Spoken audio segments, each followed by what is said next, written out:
सो hi guys, आज हम लोग सीखने वाले हैं क्लास 10th का चैप्टर 1 क्वेश्चन नंबर 1 का फर्स्ट पार्ट। सो गाइस, ये क्वेश्चन है आपके पास में। तो इसमें हमें क्या करना है, यूक्लिड डिवीज़न एल्गोरिथम के बेसिस पे हमें एचसीएफ पता करना है कि इसका एचसीएफ जो होगा ना इन दोनों का वो क्या होगा। आपको इसके लिए जो है कुछ बेसिक कंसेप्ट पहले समझने होंगे, जैसे कि आपको ये पता होना चाहिए कि मतलब हमारे पास में यूक्लिड डिवीज़न एल्गोरिथम एक बस जस्ट एक सिंपल रूल है जिसके अकॉर्डिंग आप एक बड़े नंबर को ऊपर और छोटे नंबर को नीचे, जैसे फॉर एग्जांपल इन दोनों में से आप देख रहे हो, जो भी बड़ा नंबर होगा उसको ऊपर लिख दोगे एन की जगह पे और छोटे को डिनोमिनेटर में मतलब जी की जगह पे, N for numerator, D for denominator. तो एक फॉर्मूला बनता है हमारे पास में यूक्लिड डिवीज़न एल्गोरिथम का, वो है N equal to D into Q plus R. N क्या है, हम पे न्यूमरेटर है, क्या D is for denominator. So guys ध्यान रखना, न्यूमरेटर एंड डिनोमिनेटर मतलब ऊपर और नीचे वाले टर्म्स। Q फॉर क्वेश्चंट होता है हमारे पास में, क्वेश्चंट मतलब जैसे अभी आपको समझा दिया जाएगा, और R for remainder. Okay guys, तो ये हमारे पास में सारी चीज़ें होती हैं। आपको ये जानना बहुत ज़रूरी है, बिकॉज इसके बगैर हमारे पास में क्वेश्चन समझना बहुत ही मुश्किल हो जाता है।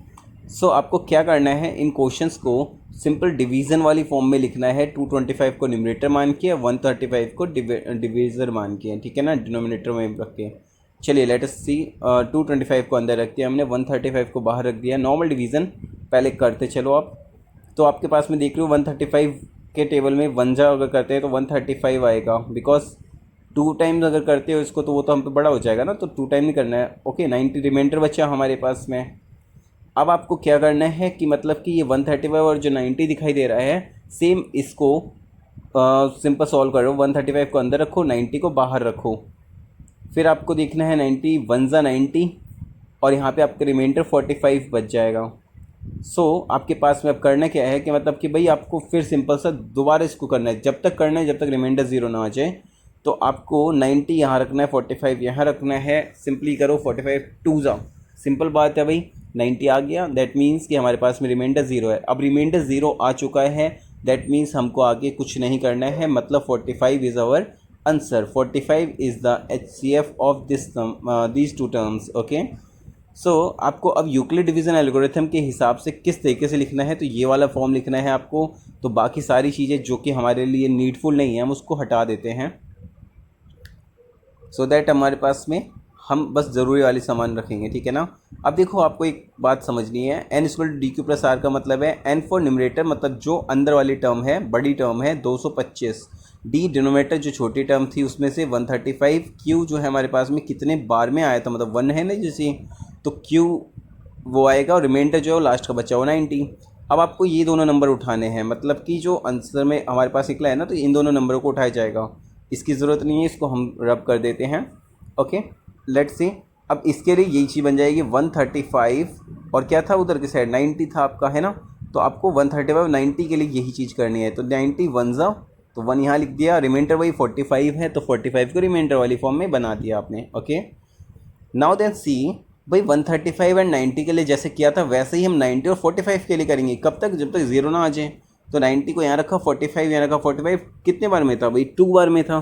45 इंटू 2 प्लस का 0, भाई सिंपल सी बात है, रिमाइंडर 0 आ गया, that means 45 is our answer. मतलब एचसीएफ जो है हमारे पास में of these numbers are 45। Okay, अब आपको क्या करना है, सेकंड पार्ट बताना है, ठीक है ना।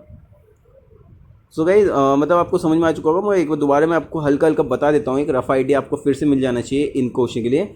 225 equal to 135 into 1 plus 90। Obviously बात है, रिमाइंडर बचना चाहिए जो कि 135 से छोटा है। जैसे इसमें 135 इक्वल टू 90, अब 90 से छोटा रिमाइंडर बचना चाहिए, तो इसलिए यहाँ पे 90 इंटू 1 प्लस 45। वैसे ही आपको क्या करना है, 90 और 45 जो है ना, इन दोनों को ऐसे ही उतार देना है। जैसे मतलब एक पैटर्न तब तक लेके जाना है जब तक रिमाइंडर 0 ना आ जाए आपको, ठीक है ना। और रिमाइंडर 0 आने के साथ में आपका जो बचा हुआ आंसर है मतलब कि वो आ जाएगा, जो आरएचएस के अंदर पहली टर्म होगी, ठीक है ना। So guys let's see, second वाला जो पार्ट है हमारे पास में वो, तो आपका सेकंड वाला पार्ट में जो दोनों नंबर है वो है 196 एंड 38,220। सो गाइज सेम वही वाला तरीका, आपको क्या करना है, रिमाइंडर 0 जब तक ना आए तब तक उसको डिवाइड करते चलना है। चलिए हम इसको यहीं पे डिवाइड बना देते हैं। अब देखो 196 को अगर मैं 1 टाइम से मल्टीप्लाई करता हूँ तो क्या आएगा 196, या इसमें से अगर माइनस करते हो देखो 6 आ गया, और अगर आपने देखा तो कैरी ऑन था वहाँ पे, फिर उसकी वजह से 8 आ जाएगा, कैरी यहाँ से ले चुके तो 2 - 1 आपका 186 आएगा।